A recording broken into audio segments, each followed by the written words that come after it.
Welcome back, young wizards, to the Pants Free Podcast Productions.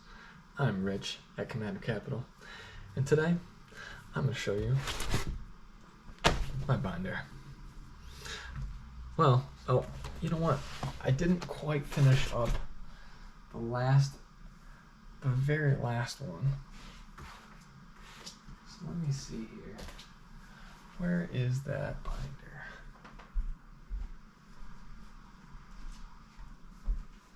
So, I really wanted to show you the last thing. When we were talking about being silly and buying silly cards. Look at this. Who does this? Why would I do this? I think some of these are actually alternate 4th edition, so maybe these will be worth something? I don't know. Oops, don't show that card.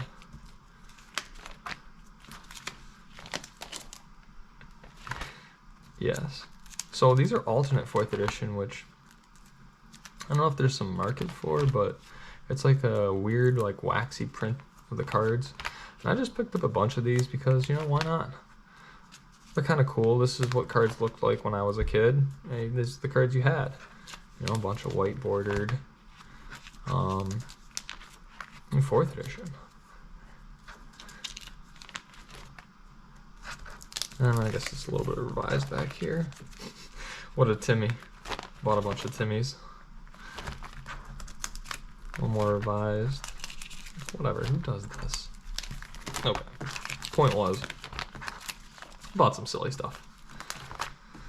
Silly.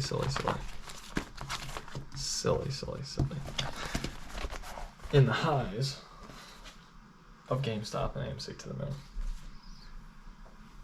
But I did also buy some better stuff. Now, a lot of it's been removed, but there are some good cards in here. I didn't realize, though, that a lot of the Legends commons are very common. So, like the Dark, I would say, over buying some of these. You know, like whatever. Some of these guys are pretty cool, though. I think that's a cool card. Boomerangs, the flash counters. Sea King's Blessing.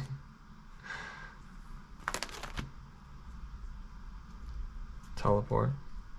It's kind of a cool card.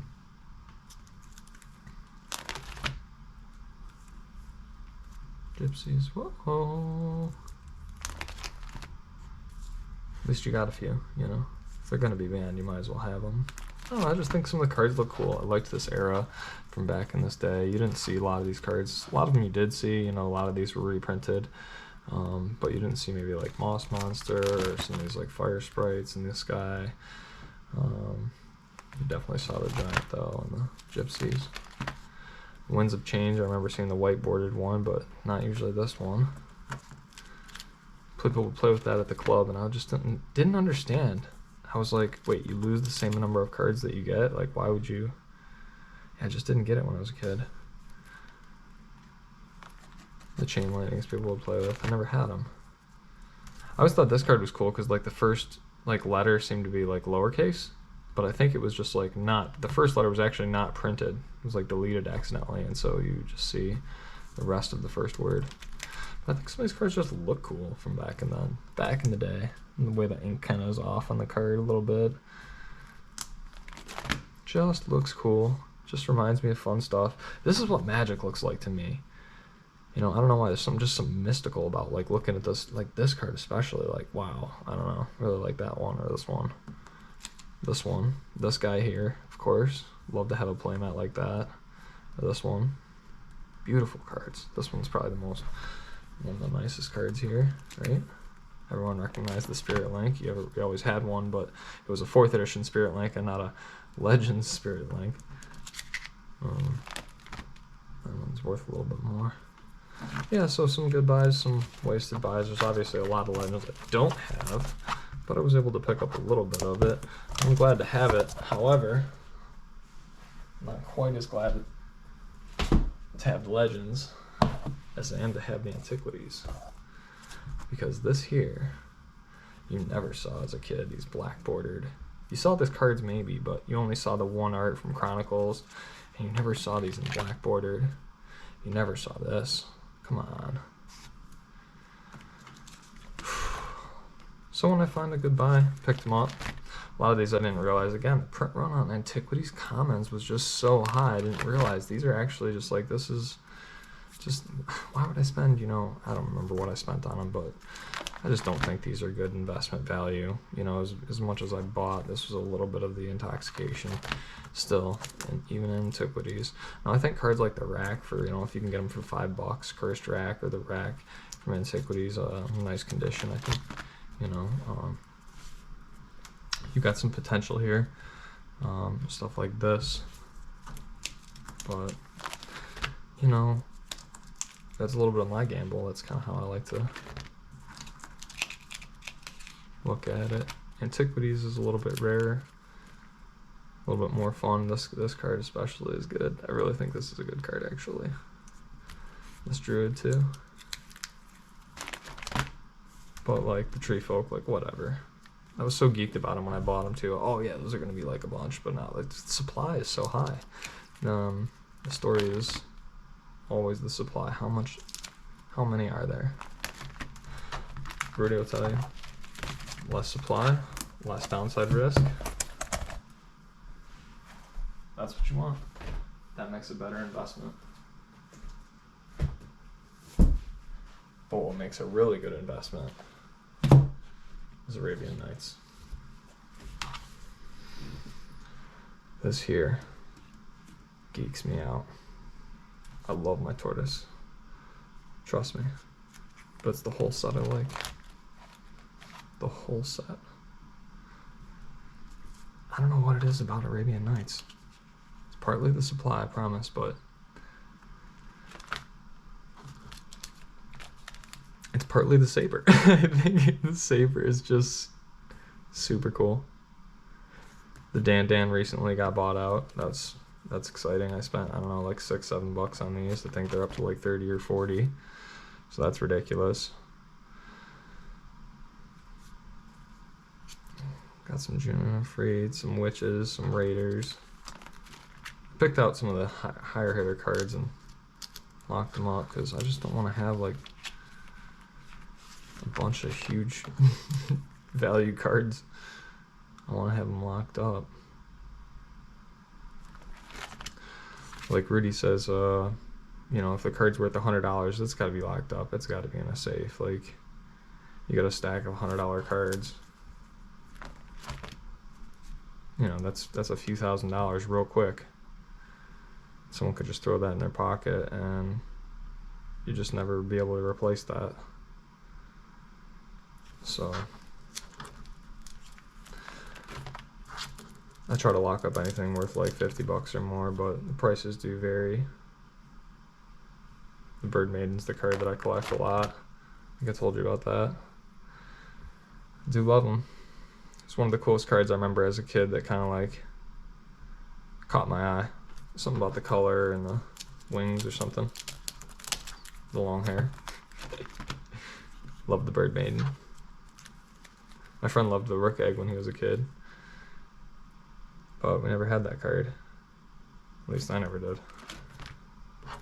It had Bird Maiden, but it was 4th edition white bordered. And the Piety is another card that I collect. I really like that card. It's the Quran quote and the art and the name of the card and the set and the fact that there's 2 versions of the card and a very low print run and all of those things, I guess, make this card one of my favorites to collect. These aren't all the copies that I have, but this is a lot of them. The elephants too. I love the elephants. Gotta love the elephants. Love the whole set really, but picked up a lot of Arabian Nights because I think it's gonna, you know, with the supply it has, I think it'll have long-term value because I just remember how much of a rare spectacle it was for me as a kid to see those actual Arabian Nights cards. And I can't be the only one that gets that geeked out feeling when you see that saber and that black border. Especially when you know about the print runs.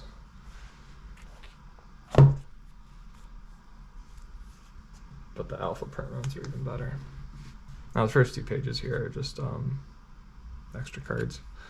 It's meaning to put away, but that is alpha actually. Beta here, alpha. Antiquities, obviously, visions. I was gonna put those away, but I think from here it starts with beta. Got some black cards. Something about the original feel of the old cards, just great. This is where the real love starts. This is where the real goods are. You see a page of this. This is, I don't know, I love these. Original beta cards, I think they're just beautiful. Look at this. How many of these are there left? Mint condition. Not that many. The prices they're at, absurd. To me, this is just a glorious book of art. And this card especially, I don't know why I love that art so much, but that art I think is just super cool. Always attracted my eye as a kid.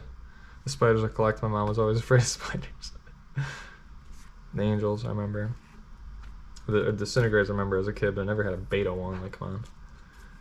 But the angels I've been collecting as an adult. These are collector's edition here. But I've got some betas here.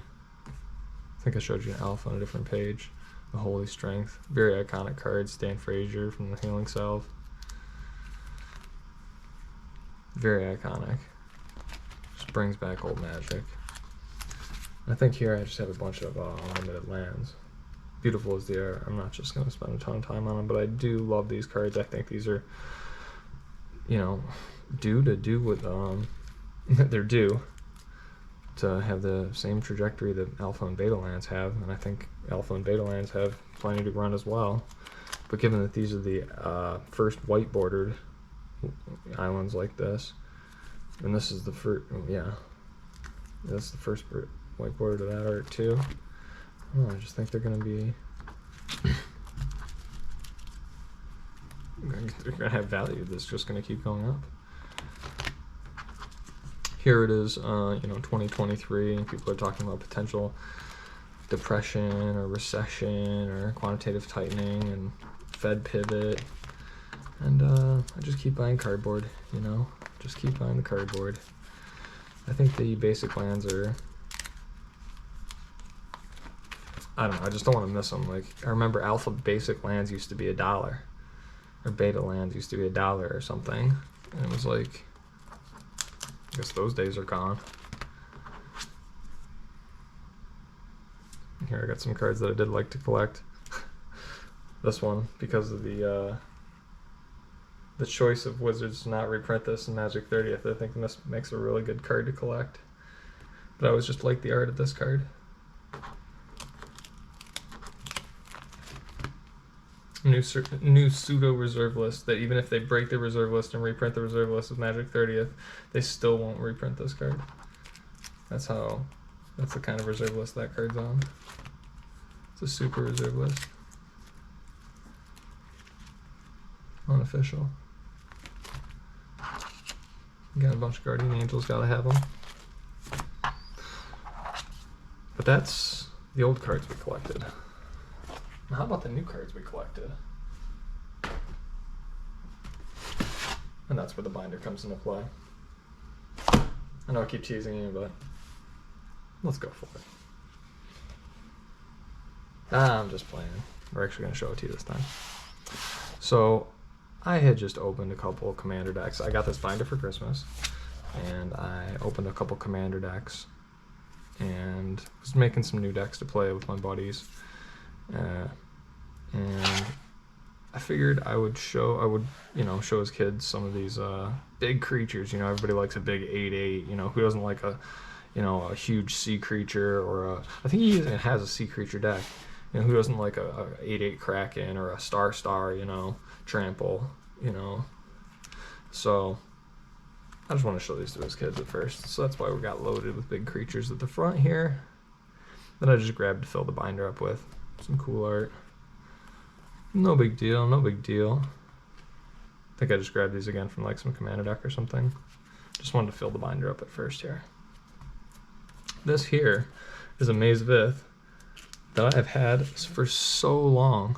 I probably got this for $30 at the Gibraltar Trade Center like forever ago.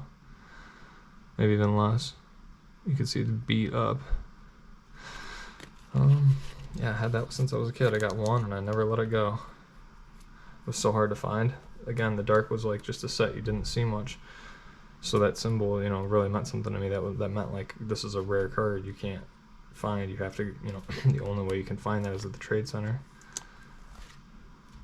Even though the dark is so much more common than, well, not the rares, but so much more common still than the rares from like Legends or Arabian Nights.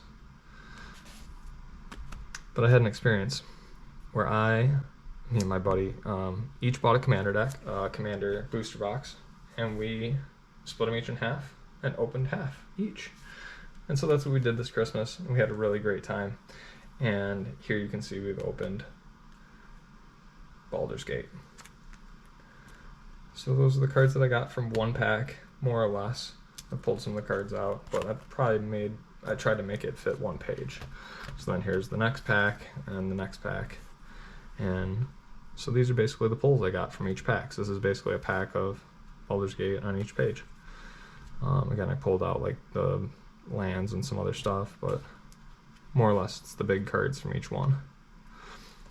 So you can kind of use this as like a guide to what would be in packs of that Commander Legends Baldur's Gate collector booster pack. You know, this is a whole pack here. Get some etched foiling. I didn't really like this style, but it is what it is. You know, who knows what these cards will do. But I'll tell you what I do like. Is I like the fancy versions that come in collector packs, collector booster packs. I just love it. I love collector packs. I love collector's booster packs. Collector, whatever you call them, collector boosters. You know, when I was a kid, you didn't have that. You just had draft booster packs. That's all there was. You didn't have multiple types. And eventually you got like pre-constructed decks that were never like meant that much. You know, occasionally you'd get a foil eventually, you know, once those sets came out.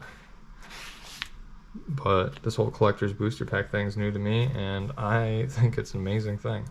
Because especially when you see something like this, this is like, wow, look at this. To me, this wows me. This wows me. I love the stained glass. I love the foiling on this. This is just gorgeous to me. I got lucky and pulled Shieldred for Phyrexian. I don't even play black. It's definitely not the most beautiful card to me. Not at all. Not by a long. The island's way prettier. Or any of these. Even this one, or this one. But that's just my style, my preference, you know. I really like the stained glass. This is the one I picked. I picked Dominaria United. We got a killer deal. I think I spent $150 something. $155 on these. On this collector booster box of Dominaria United. And look, we pulled a Lost Legend. Devouring Deep. Wow. Again, I'm blown away by the basics, even the basics, but you know, any of the stained glass cards, I just can't get over. I don't even play with most of these cards. I don't use most of these new cards in my new decks. I don't even kind of like the new mechanics as much as like the old mechanics. You know, I just think they look cool and they're collectible art, and especially the basics of just these stained glass. I just can't say enough about. This looks cool too.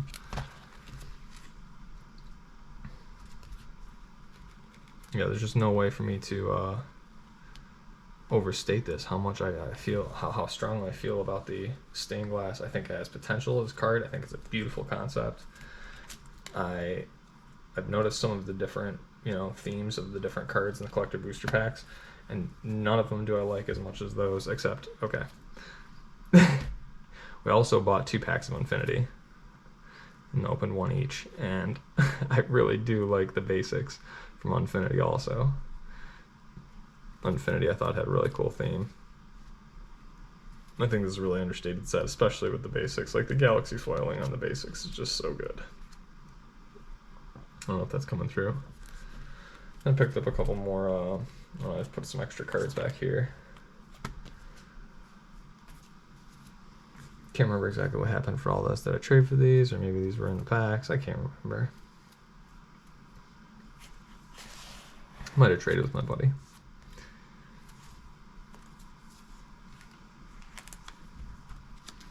Oh, I liked this guy. I love how the foiling looks on this card. And I actually really liked this style, the Mystical Archive style of the collector's packs.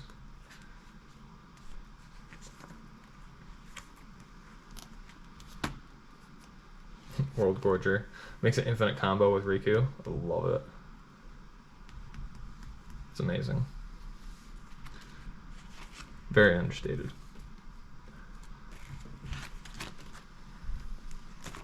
I think I got a couple empty pages still. I threw some tokens at the back. So I'll be looking to fill this out with some new stuff, but more or less I just got this for Christmas. Just wanted to load it up with some new cards. We did a whole event where we opened 2 collector booster packs, collector booster boxes, you know, split them up and just had some fun. Our original idea was we were going to draft them against each other, but opening just a few packs, we got so excited we just wanted to blaze through them all. So we got some good pictures and had a good time, and you know, this is what you can expect out of Dominaria United booster boxes. And I definitely got collector booster boxes. I definitely have one sealed of this set. I don't have them all yet. I would definitely like to have one collector booster box of each, you know, that exist. But I already have this one because I just love this style. So yeah, that's about that. Stay frosty. Enjoy the world. Don't let the negativity get to you. And, you know, sometimes it's worth it to have a cool looking binder, a cool looking playmat, and just have a good time opening a collector booster box with your friends. Keep that in mind.